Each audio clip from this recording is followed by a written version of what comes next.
Bueno, buenas tardes a todos, todas y todes. Yo soy Chuli, soy parte del Centro de Estudiantes. En esta charla que vamos a estar hoy, no voy a estar sola como siempre, sino voy a estar con Matías Cardone, que es graduado de la extensión de EXESMA, que es una de las extensiones que tenemos nosotros como parte de la Facultad de Periodismo. También es periodista en Diario Perfil, y ambos vamos a estar llevando la charla junto a Damián Stazzone, que es capitán de la selección argentina, campeón del mundo, actualmente subcampeón, pero también campeón de la Copa Libertadores en San Lorenzo de Almagro. No la quiero estirar mucho, te doy, Mati, el lugar para que des la bienvenida a todos, presentes a Dami y arrancamos. No, bueno, sí que el capitán de la selección es Leandro Cusolino, pero también es el capitán de San Lorenzo de Almagro, campeón Tenés razón, de la Copa Libertadores de América. Pero bueno, Damián formó parte del Campeonato del Mundo del 2016, en la cual la selección argentina dio, lo que a mi entender fue un batacazo y salió campeón del mundo, pero ningún batacazo se puede dar sin trabajo, de todos modos.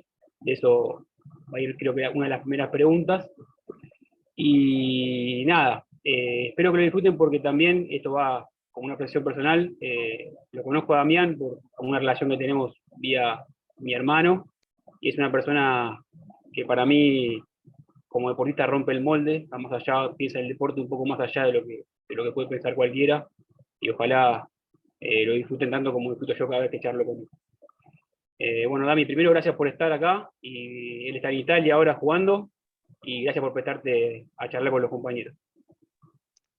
Bueno, buenas tardes para todos y todas. Gracias por la invitación. Me encanta participar de estas charlas, que a mí me gusta tomármelas como intercambios para aprender también, conocer historias de ustedes y bueno, que entre todos y todas podamos mejorar nuestro deporte, nuestra comunicación y nuestra sociedad.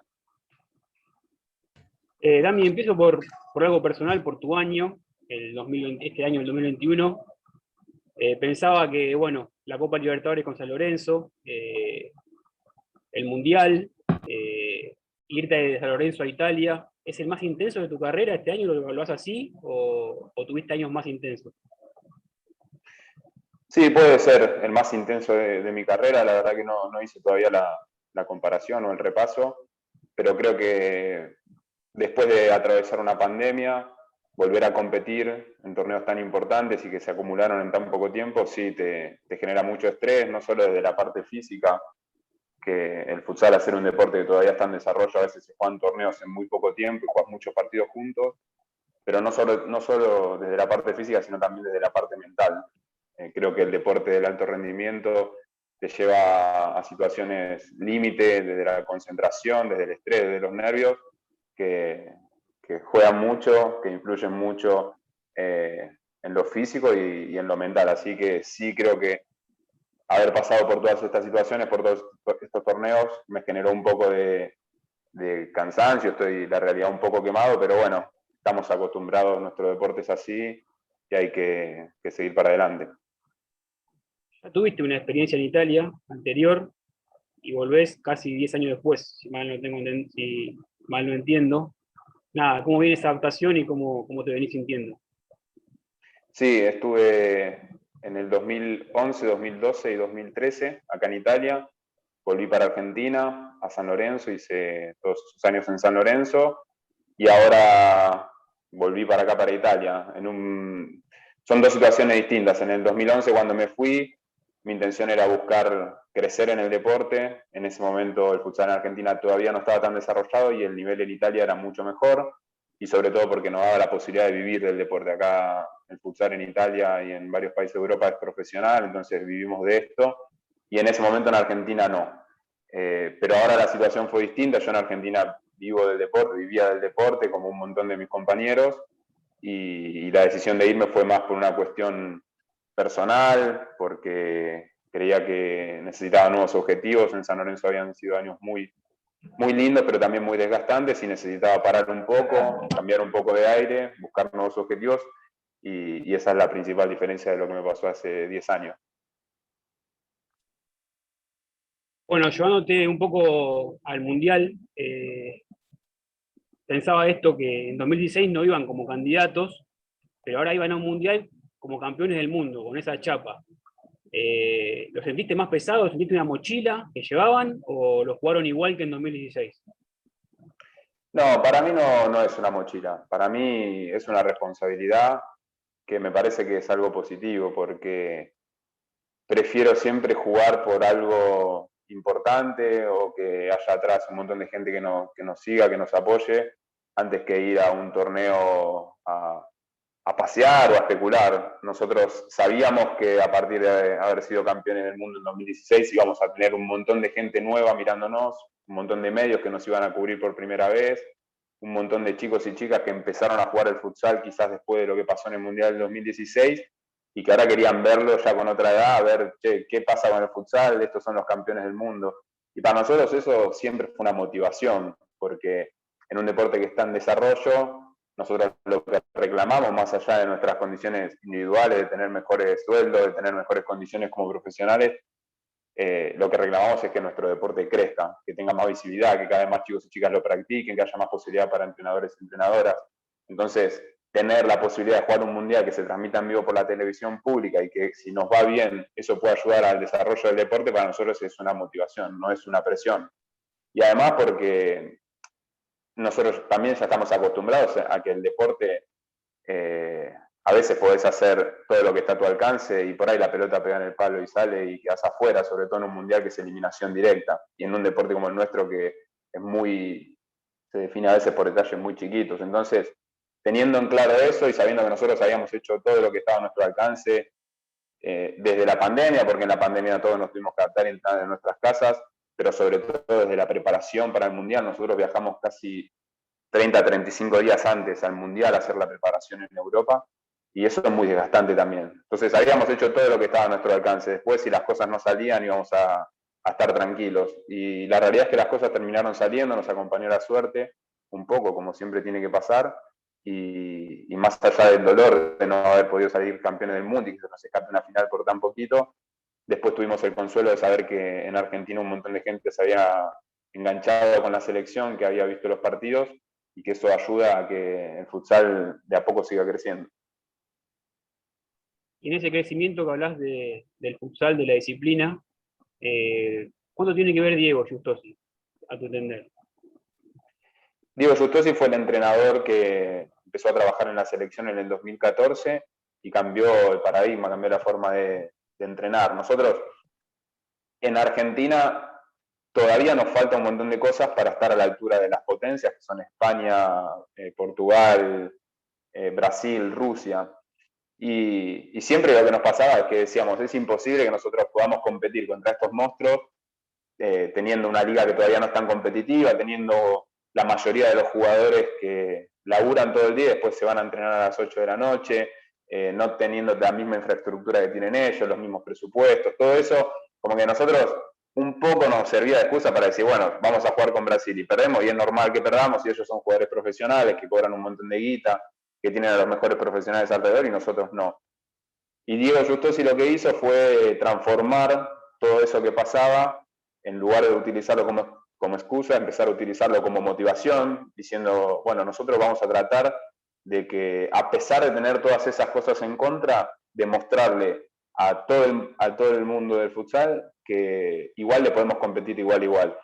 Y creo que la clave estuvo en que en las selecciones en general, en la mayoría de los deportes, pasa que se junta a los mejores jugadores, mejores jugadoras. Y eso lo que termina llevando es que se arme una especie de selección, justamente, pero no de equipo. Y nosotros sabíamos que si íbamos a competir como individualidades iba a ser muy difícil que le ganemos a Brasil, a Rusia, a España, a Italia. Entonces empezamos a trabajar como si fuésemos un equipo y no una selección. Los periodos de entrenamiento de las selecciones de la mayoría de los deportes son muy cortos, porque cada deportista está con su club, entonces no tiene tiempo para ir con la selección. Ahí hubo también un acuerdo con todos los clubes, principalmente los de Argentina, para que los jugadores de selección pasemos a entrenar la mayor cantidad de veces posibles con la selección. Y nosotros por ahí íbamos a un torneo con Diego Justosi entrenando 3 meses antes para ese torneo, algo que es insólito, porque en general te juntás una semana o 2 semanas antes y vas a competir. Entonces nosotros cambiamos esa forma de competir, empezamos a buscar un juego de equipo. Y eso fue lo que hizo que la selección empiece a tener resultados, que nos convenza a nosotros también de que realmente le podíamos competir igual a igual y ganarle a las potencias. Y creo que la selección en el futsal fue lo que empujó el deporte para arriba, hizo que mejore la liga, que mejoren las condiciones en los clubes, que los sponsors decidan invertir, que los medios decidan difundir nuestro deporte. Y en ese camino estamos. Para mí falta un montón, pero en ese camino estamos. Está claro que el nivel de la liga, aunque es bastante metropolitana todavía, creció muchísimo, la liga argentina. Vos en San Lorenzo pasaste por varias etapas, cuando volviste hasta tuviste que pelear un descenso, pero en 2017 el club apostó por la disciplina y en breves meses se empezaron a ver los resultados. ¿Crees que el camino es ese? Que hay que seguir invirtiendo, generando divisiones inferiores. Y te lo llevo a otra cosa. Discutimos mucho con mi hermano también es jugador de futsal, pero digo a los que están presentes en la charla, de este tema de que antes me parecía a mí que lo que había era jugadores de campo adaptados al futsal, que es otro deporte completamente diferente, y empieza a ver, bueno, vos sos un caso, jugadores puros de futsal, formados en el futsal. ¿Eso le dio un salto también a la disciplina? Sí, totalmente. Antes pasaba eso que contás vos, que quizás el jugador de campo que no llegaba a hacer carrera en 11 se volcaba al futsal porque todavía tenía una manera de dedicarse al deporte. Entonces no teníamos jugadores formados desde chicos en el futsal, que hace la diferencia, que es un poco lo que pasa en algunos países de Europa o hasta en Brasil, que los jugadores empiezan haciendo una carrera como jugadores de futsal. Entonces te sacan 7, 8, 9 años de formación en una edad clave, porque obviamente cuando vos enganchás a un pibe o una piba para entrenar la parte específica de un deporte a los 7, 8 años, no es lo mismo que si lo enganchás a los 16, 17. Entonces, eso es verdad, eso cambió. Hoy por hoy en Argentina hay un montón de pibes que quieren ser jugadores de futsal y que deciden hacer su carrera de futsal, no porque no les fue bien en cancha 11, sino por elección. Y eso nos lleva a que de a poco vayamos teniendo mejores inferiores y obviamente pibes que sean mucho más capacitados a la primera. Después, yo creo que el camino es invertir y desarrollar nuestro deporte, pero tampoco creo que una empresa, un sponsor o un club tenga que regalar su presupuesto o su dinero. Creo que ahí nosotros tenemos que buscarle la vuelta, principalmente para los sponsors, de que el deporte sea redituable, de que si ellos invierten guita en la camiseta o en las redes de algún equipo, tengan una posibilidad de retorno, ya sea a través de los medios, a través del manejo de las redes sociales, a través de la principal institución que es la que maneja nuestra liga, que es la AFA. Entonces, a mí no me gusta ir a mendigarle al sponsor, che, me tenés que venir a dar plata porque yo soy un apasionado de este deporte y mirá, somos la selección campeona y subcampeona del mundo. No, tenemos que buscarle también el beneficio para los sponsors. En los medios también, yo creo que también, pero cuando intervienen medios como la TV pública o Deporte Bella es distinto, porque ahí es al revés. Ellos lo que te dan es su estructura para que vos puedas seguir creciendo y puedas desarrollarte como deporte. Ahí sí me parece bien y sí le reclamo a ese tipo de medios que nos difundan. Y por suerte lo hacen porque el Mundial salió en vivo por las dos plataformas. Deporte B ahora está transmitiendo en vivo los partidos de la Liga Argentina. Y después creo que hay otro mundo que es el de los clubes. Nosotros en Argentina tenemos obviamente muchísimos clubes de barrio que se les hace muy difícil sostener un deporte semiprofesional como pasa en Argentina, sobre todo porque compiten con clubes como San Lorenzo, que tienen una estructura enorme y que quizás destinarle un presupuesto al futsal se les hace mucho más fácil que a un club de barrio como puede ser, no sé, Kimberley o Pinocho, que son dos equipos muy conocidos del futsal de Buenos Aires. Entonces, ahí le tenemos que buscar otra vuelta. Yo creo que ahí depende más de la institución que desarrolla nuestra liga, que es la AFA, para que también a los clubes de barrio se les haga mucho más sostenible invertir en el futsal, porque si no es muy difícil para un club de barrio generar todos los ingresos para poder sostener un deporte que cada vez crece más. Para mí, es una opinión bien personal, creo que el futuro está en el desarrollo a nivel nacional. Nosotros no podemos tener 200 clubes jugando la liga de futsal de AFA que estén en Buenos Aires. Nosotros nos tenemos que expandir, le tenemos que dar las mismas posibilidades a los clubes y a los jugadores y jugadoras del interior, y creo que ahí va a estar un poco el futuro de nuestro deporte. Bueno, llevándote de vuelta a la selección, ¿hay más, Damián, esta zona en la selección o ya crees que te queda poco ahí con la celeste blanca? No lo sé, no lo sé. Yo creo que ya para otro mundial no estoy, tengo 35 años, el próximo mundial es en 3, porque este se corrió un año, se juega cada 4. Yo no creo que llegue y me parece bien que haya un recambio, porque creo que nosotros somos una camada de jugadores que ya tuvimos la posibilidad de jugar 12, 15 años en la selección, que ya dimos todo lo que teníamos y que viene una camada de pibes jóvenes que realmente están a un nivel altísimo. Así que a mí me parecería bien si no juego más y si hay un recambio. Sí, lo que me gustaría es que tengamos la posibilidad de despedirnos de nuestra gente, de nuestras familias con algún partido en Argentina. Creo que eso es algo que siempre reclamamos como jugadores de selección, poder jugar con la selección en Argentina. Previo a la pandemia tuvimos varias posibilidades y me gustaría como un cierre así, de que muchos de los que son de mi camada, que ya no vamos a estar más, tener esa posibilidad, pero sí es necesario un recambio y sí me parece bien si no sigo jugando. En medio del Mundial, ustedes tomaron partidos con la única selección de todo el Mundial porque se realiza un Mundial de futsal femenino. ¿Pensás que es importante? ¿Por qué es importante? ¿Y cómo tomaron esa decisión de salir con esa bandera ese día? Bueno, nosotros tenemos mucha relación con las jugadoras de futsal, de la selección y de los clubes. Sabíamos que estaban armando esa campaña para reclamar por un Mundial de futsal femenino y enseguida nada, nos pusimos a disposición y salimos con el cartel, lo hicimos de manera individual, lo hicimos como equipo también y obviamente que me parece justo, me parece que la FIFA, que es la que organiza los mundiales de futsal, debería organizar el Mundial de Futsal femenino. Creo que es una muestra más de la desigualdad que hay entre hombres y mujeres en un montón de aspectos de la sociedad, en todo diría yo, y bueno, acá en el futsal no es la excepción. Esperemos que haya tenido repercusión, porque obviamente para que se implementen ese tipo de cosas a veces es necesario la lucha y el reclamo. Tuvo mucho movimiento, ojalá que ese movimiento, esa repercusión haya llegado a la FIFA, tomen el reclamo y lo organicen. Bueno, me animo a contestar yo algo que pregunta Victoria, pero también vos después corregime. En realidad, son dos deportes diferentes.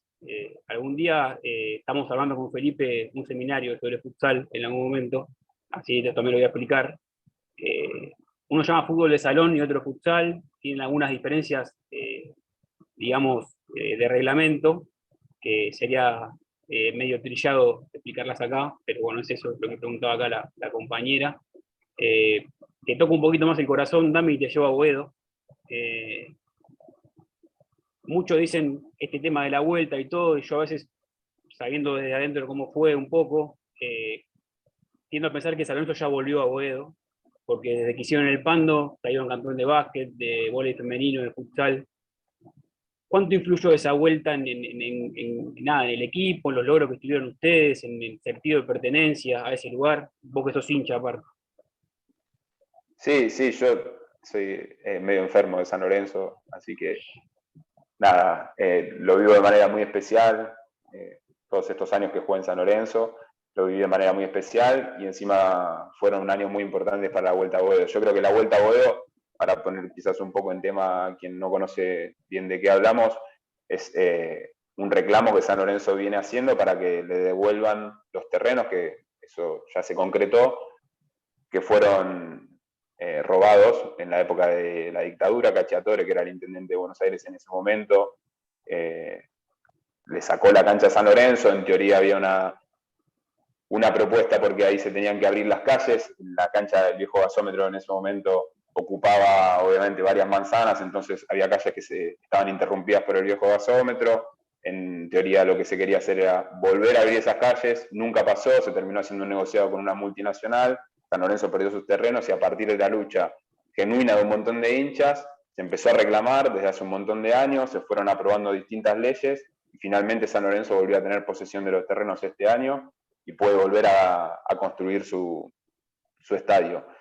La vuelta no es solamente una cuestión futbolística, no es decir, ahí había un estadio y tiene que volver a haber otro estadio. Creo que abarca un montón de cuestiones sociales, obviamente porque nos conecta con la última dictadura cívico-militar y además porque conecta con un montón de historias familiares, de un montón de deportes que no son solo el fútbol, porque San Lorenzo ahí tenía un montón de deportes, el básquet era el principal, y y lo simbólico de que haya vuelto el deporte a ese lugar donde hubo tanta oscuridad de parte de la dictadura, creo que es algo que excede el fútbol. Por eso también, si bien yo estoy enfermo de San Lorenzo, sé separar las cosas y me encanta hablarlo con gente que no es del club, y hay un montón de clubes que apoyaron esta lucha, y poder jugar ahí, poder hacer actividades ahí, porque no solamente se jugó básquet, futsal y vóley, sino que se festejó Día de la Niñez, se hicieron jornadas de salud, se hacen un montón de actividades que no son solo para los hinchas de San Lorenzo o para los deportistas de San Lorenzo, son para la gente del barrio, porque San Lorenzo lo que quiere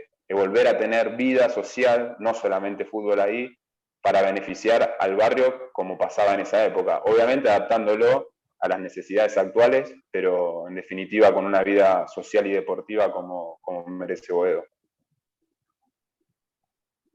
Te propongo hacer un ejercicio. Si yo me tomaba un café con vos en Boedo Antiguo en junio del 2017 y te decía, en 2021 vas a levantar la Copa Libertadores de América con esta camiseta, ¿lo veías posible o no?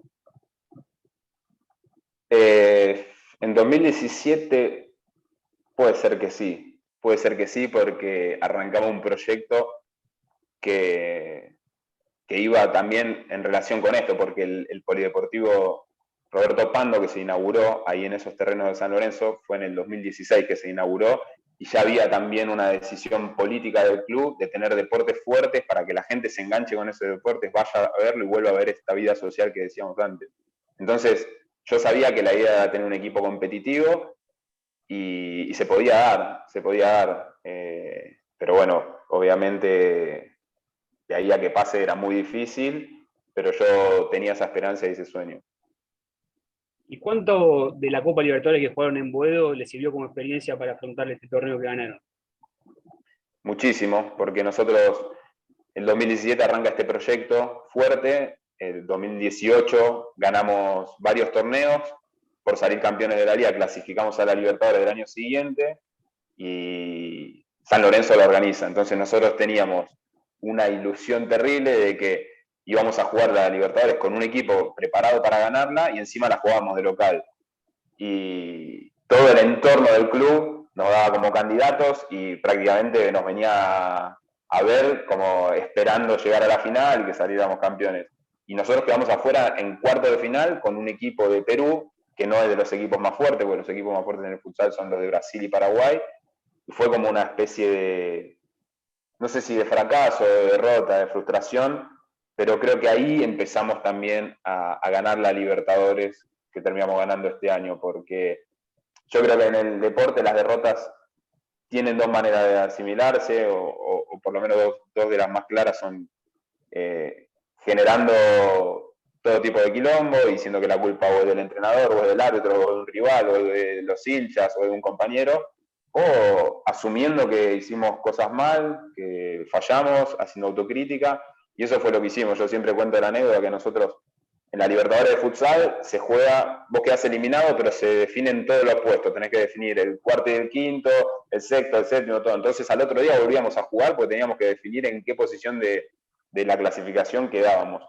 Y nos fuimos todos al hotel, y te imaginás que después de quedar afuera en cuarto de final, con cancha llena, toda la gente esperando que vos llegues a la final, fue durísimo, y nos quedamos como hasta las 2, 3 de la mañana charlando después de la cena, tomando café, tomando té, tomando mate, para pasar, para acompañarnos, para ponernos el hombro y pasar la frustración, porque ya está, habíamos quedado afuera, hicimos autocrítica.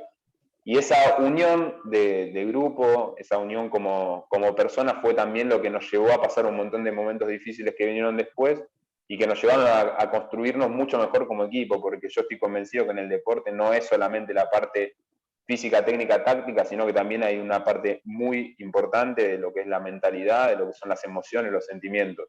Y nosotros en eso éramos el equipo mejor preparado. Y creo que no es casualidad que en una Copa Libertadores como la que se jugó este año, casi en plena pandemia, que tenías que viajar 2 horas para llegar al estadio todos los días, terminabas de jugar y viajabas otras 2 horas hasta el hotel, que no podías estar con nadie, que era una burbuja, en donde pesa mucho lo emocional. Bueno, fue la Copa Libertadores que ganamos nosotros. Hablas de lo emocional y de la mentalidad, y cualquiera que te haya visto jugar más de una vez, yo te vi varias veces en vivo, una de las características de tu juego es estar todo el tiempo concentrado. Me parece que es algo en lo que vos tenés un plus con respecto a muchos otros jugadores. Y este tema dice un amigo en común que tenemos, Pablo, no lo quiero nombrar mucho, que sos uno de los mejores defendiendo la inferioridad. Le explico a los compañeros que defender la inferioridad es cuando él juega de cierre, que es el último hombre, dos atacantes contra él solo, generalmente él suele cortar bien esa situación.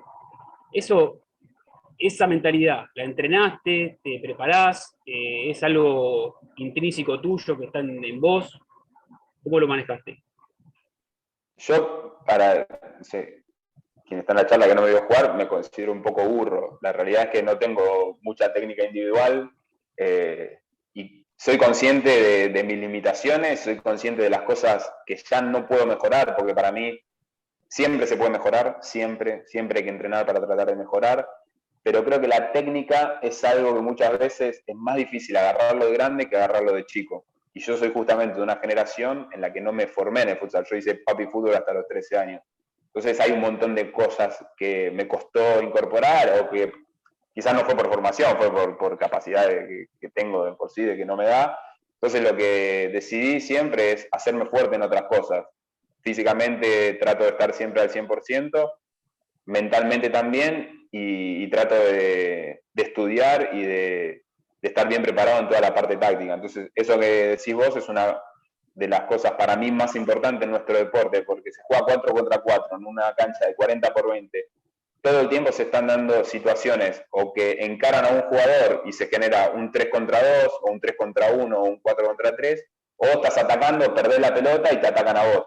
No hay los mismos tiempos y espacios que en cancha de 11, que por ahí no se nota una inferioridad o una superioridad. Acá enseguida se nota. Entonces, como yo en general juego atrás, lo que tengo que tratar de hacer es saber defender cuando atacan 2 jugadores contra 1 o cuando atacan 3 jugadores contra 2. Como soy consciente de que eso sí lo puedo entrenar, lo puedo mejorar y lo puedo hacer, bueno, fue una de las cosas que me propuse y que sí, que me considero que lo hago bien y bueno, trato de seguir perfeccionándolo. Bueno, van las dos últimas de mi parte y después abro las preguntas que ahí están haciendo en el chat. La anteúltima es, ¿de qué te ves más cerca? Si de ser técnico, de gestionar, de ser dirigente, cuando te retires. Y la última es si jugarías en otro lugar en Argentina que no fuese en San Lorenzo. Bueno, arranco por la segunda, no, definitivamente no. Si bien es mi trabajo y soy profesional y vivo de esto, creo que puede ser compatible la pasión y los sentimientos con el profesionalismo, así que no me pondría otra camiseta que no sea la de San Lorenzo en Argentina. Y si me veo, la realidad es que no lo sé, yo estoy entrenando, estoy estudiando y preparándome para distintas cosas, para la parte de entrenador y para la parte de dirigente o de gestión, de desarrollo.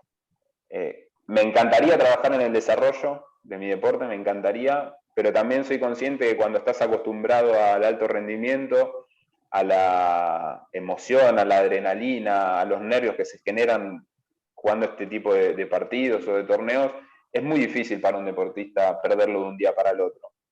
Creo que una de las cosas que más sufren, yo trato de escuchar muchas entrevistas de deportistas retirados, y te dicen que perder esa adrenalina de la competencia del día a día es muy difícil y lo que lleva a muchos deportistas a caer en depresiones o en momentos muy difíciles. Entonces, como no sé muy bien cómo voy a llevar ese retiro, prefiero prepararme para las dos cosas. Yo creo que como entrenador mantenés un poco la adrenalina de competir, la pasión de estar en el día a día en una cancha, los nervios previos a un partido. Entonces, no sé, voy a ver cuando deje de jugar. Por lo menos por ahora lo que intento es tener la mayor cantidad de herramientas posible para poder elegir. Bueno, paso a un par de las preguntas del chat. Algunas me tomé atentamente contestar yo por este tema de los dos futsal paralelo. Te pregunta acá Mendo si hablando del Mundial y más precisamente de la final, notaron algo raro, si vos crees que la expulsión fue justa y si ese episodio cambió el partido. Para mí sí fue justa la expulsión y bueno, en un deporte como nuestro una expulsión siempre puede cambiar el partido porque se nota, es lo que hablábamos antes, se nota mucho la superioridad. Un 4 contra 3 es muy difícil de sostener, y además porque para mí Titi Borruto es de los mejores jugadores del mundo, es nuestro mejor jugador sin duda y es de los mejores del mundo. Entonces, no tenerlo a él se nos hizo muy difícil, pero igual para mí, o sea, yo lo banco a muerte, con sus cosas buenas, sus cosas malas, todo el equipo lo banca a muerte siempre, así que ya está, una expulsión como le pudo haber tocado a otro. La lástima que no lo pudimos aguantar, quedó ahí muy poquito para que entre el cuarto jugador y no llegamos. Bueno, acá pregunta Simón que si crees que después del Mundial del 2016, la Copa Libertadores de este año y el subcampeonato, el futsal logró mayor popularidad en la Argentina, y si crees que es el momento de dar el gran salto para que sea del todo profesional. Sí, sí a las dos cosas, pero conectándolo un poco con lo que hablábamos antes, de si hay que invertir y hay que desarrollar, yo siempre trato de explicar que para mí el Estado podría trabajar en el desarrollo del futsal, no porque nosotros vayamos a mendigarle al Estado que nos dé una parte de su presupuesto para que la liga sea mejor o para que nosotros tengamos mejores condiciones, sino porque yo estoy convencido de que aporta muchísimo a la parte social. Insisto con esto de que nosotros en Argentina tenemos muchísimos clubes de barrio y que los clubes de barrio en lo que sería el fútbol generalmente tienen el fútbol que es hasta los 13 años y que generalmente solo le da la posibilidad a los pibes y no a las pibas. Entonces el futsal para mí ahí puede aportar muchísimo porque te permite seguir vinculado al deporte mucho más allá de los 13 años, porque podés jugar hasta cualquier edad, de manera profesional o no, pero haciendo deporte, y sobre todo porque seguís vinculado a los clubes de barrio, que a esa edad, en nuestro contexto, es clave, porque el club de barrio no es solamente un lugar para ir a hacer deporte y aprender técnica o táctica de cualquier deporte, es también insertarse en un contexto social, en un tipo de vínculos que quizás en otros lados no los encontramos. Yo me crié en club de barrio, yo soy de una familia de clase media, nunca me faltó nada, pero sí tuve la posibilidad de ver un montón de historias y las veo ahora de grande también, de chicos que gracias a su entorno del club de barrio pudieron ir por primera vez al mar, pudieron irse de vacaciones por primera vez, pudieron tener un par de botines, pudieron comer, porque a veces los pibes los dejaban el sábado, los llevaba algún amigo, un familiar, o incluso el papá o un compañero los pasaba a buscar, los llevaba al club y comían en el club porque se los pagaba el padre de un compañerito o el entrenador. Se da un tejido social ahí que para mí es importantísimo y sobre todo en una edad que es clave, porque dejar el deporte y los clubes de barrio a los 13 años es muy delicado en nuestro país. Entonces, yo no pretendo mendigarle al Estado que el Estado nos regale la plata y que diga, bueno, a ver, estos jugadores de la selección que porque salieron campeones o subcampeones del mundo quieren que el deporte crezca en Argentina porque sí. No, no, para eso está la AFA, a ellos sí le reclamamos eso. Para la parte social es donde yo creo que el Estado podría intervenir, debería intervenir, y por eso debería ser un futsal nacional. Bueno, acá pregunta Rami, una virtud y un defecto que detectes vos de tu juego. Defecto a la técnica o el ataque, puede ser que no soy un jugador de hacer muchos goles, y virtud creo que la concentración. Con los años lo fui mejorando cada vez más, pero creo tener una gran capacidad para concentrarme y poder estar pendiente de lo que pasa en cada momento del partido. Claro que la que me gusta entiendo, doy por sentado que también ya la contestó, entonces no queremos como repetir lo mismo que ya contestó, pero acá Marcelo pregunta si crees que se puede hacer federal el futsal, de lo que está federalizado. Sin duda que se puede, sin duda. Lo que pasa es que obviamente la parte de gestión y de desarrollo, los acuerdos entre los dirigentes, entre AFA, el Consejo Federal, si le sumamos a esto las gobernaciones o las municipalidades, obviamente que es muy difícil, es política y ahí los acuerdos a veces se terminan trabando un poco, pero yo estoy convencido que si realmente se proyecta y se trabaja convencido de que puede servir, no de que lo merecemos, sino de que puede servir, para mí podemos tener un futsal federal. Bueno, acá le pregunta Pablo, ¿qué le transmite Matías Luquix como entrenador y de su experiencia? Acá claro que Matías Luquix, que es el actual entrenador de la selección argentina de futsal, fue un crack, o sea, jugó en el máximo nivel en España, que para que se den una idea es como jugar en la NBA en este deporte, así que bueno, te traslado la pregunta. Mati, a nosotros lo que nos dio fue ese salto de calidad como equipo. Lo que contábamos antes, Justosi fue el que construyó la base y el que generó como esa especie de identidad de la selección. Es una selección muy fuerte en la defensa, muy agresiva, muy concentrada, juego en equipo. Y Mati, con toda su experiencia en España y con un montón de herramientas, sobre todo en la parte del juego ofensivo, que él fue un jugador nada, desequilibrante, un crack como Ala, nos dio ese salto de calidad, en que nosotros no nos basemos solo en la defensa, sino que además le agreguemos tenencia, le agreguemos juego de ataque, un montón de variantes para finalizar, y todo ese laburo que hizo en estos años se vio reflejado en el Mundial, porque superamos a potencias como Brasil, como Rusia, no solo defendiendo, sino también con el ataque, así que creo que eso es lo más importante que tiene Mati. Bueno, acá Mendo de vuelta pregunta si considerás que los partidos contra las selecciones sudamericanas en el Mundial fueron los más difíciles y por qué, y fue así. Y con Paraguay nos tocó en octavo de final, nos fuimos al entretiempo perdiendo 1-0, y creo que la virtud que tienen los equipos, las selecciones de Sudamérica, es que, lo digo como algo bueno y a veces lamentablemente es algo malo, pero como estamos acostumbrados a sufrir tanto, a pasar situaciones límites todo el tiempo, lo que hablábamos antes, de tener un montón de déficit en comparación con selecciones de otros países, te compiten al máximo, quizás a veces no son mejores que vos técnicamente o tácticamente, o no están mejor preparadas, pero te compiten al máximo. Entonces, jugar contra una selección de Sudamérica es saber que vas a sufrir y que te pueden dejar afuera. Después el partido con Paraguay se terminó abriendo, pero nos fuimos al entretiempo 1-0 abajo. Bueno, acá Micaela dice, hola Damián, comentaste que en la selección hay toda una generación que probablemente no llega al próximo Mundial, y si crees que estos años previos a la competición es importante que la nueva camada tenga entrenamiento con ustedes para ir preparándose y rozándose, digamos, y si tienen alguna competencia con la selección en el corto plazo.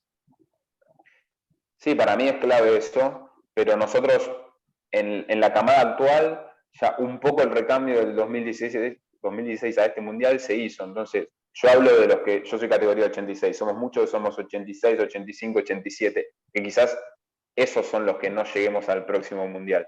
Pero hay una camada de los 88, 89, 90, que ya vienen hace 6, 7 años con esta selección, que son los que en definitiva van a terminar trasladando un poco ese espíritu, porque para mí lo que puede pasar es que nuestra generación está acostumbrada a vivir todas las falencias del futsal. Y valoramos muchísimo todo el crecimiento que hubo, valoramos muchísimo habernos convertido en potencia y que nos respeten en todo el mundo. Y quizás los chicos que ahora tienen 17, 18, 19 años, que ya se fueron a jugar a Europa, viven otra realidad totalmente distinta a la que vivimos nosotros. Entonces quizás hay un montón de esa parte de sufrimiento o de valorar las cosas que no tienen, no por malo, sino porque es normal, porque no las vivieron, que es clave que se la transmitan los jugadores que sí las vivieron, los jugadores más grandes. Así que me parece clave en ese recambio que se mantenga un poco ese equilibrio. Y competencia ahora, lo próximo es la Copa América, que se confirmó justo hoy, que es creo que del 28-29 de enero al 6 de febrero en Río de Janeiro, que va a estar Lindo, fresquito. muy lindo. Lindo para estar de turista, no sé si Juan. Acá otro cuervo, Felipe Alonso, te pregunta que dice, el último Mundial lo vimos casi en paralelo a los Juegos Olímpicos y todo el tiempo tuve la certeza de que el futsal debe ser olímpico. ¿Compartís eso? Y si puede ser un horizonte, que el futsal sea olímpico. Sí, totalmente, porque debería ser olímpico primero porque cumple con los requisitos y a mí además me encantaría que fuese olímpico porque a nosotros nos pasa que cuando ves los deportes olímpicos te enganchás con un montón de deportes o deportistas que no conocías y que por ejemplo no le seguís su carrera, pero que a partir del Juego Olímpico empiezan a tener otra visibilidad, otro desarrollo, otro apoyo. Entonces, me encantaría que el futsal sea olímpico. Las versiones que siempre hay es que es una lucha ahí entre la FIFA y el Comité Olímpico Internacional, de que la FIFA no le cede sus mejores torneos, por eso tampoco se juega fútbol de mayores. Pero bueno, obviamente no lo sé con detalle, pero a mí me encantaría que sea olímpico. Sí, hay una tensión clara ahí política de que la FIFA, en el caso del Mundial de los mayores, no quiere hacer un torneo de mayores porque dice que sería un mundialito y conspiraría contra el negocio de ellos de hacer un mundial. Claro. Bueno, hasta acá las preguntas, creo que no hay más. Si no hay mucho más, agradecerte tu tiempo, agradecer nada, esto, de pensar el deporte más allá de la coyuntura y más allá de la pelotita. Y nada, y espero yo de mi parte, cuando vuelvas a verte en un momento. Acá te dicen suerte en Italia, te deseamos éxitos en todo lo que de acá en adelante. Ojalá puedas estar en la Copa América en enero, que disfrutamos también. Y nada, de mi parte, muchas gracias por estar y por tu tiempo. Bueno, gracias a ustedes por la invitación y sí, ojalá que pueda volver para Argentina lo antes posible, o por lo menos para jugar un torneo. Bueno, nos vamos a ver, así que gracias por la invitación y éxitos a todos y todas. Nos vemos. Chao, gracias. Abrazo.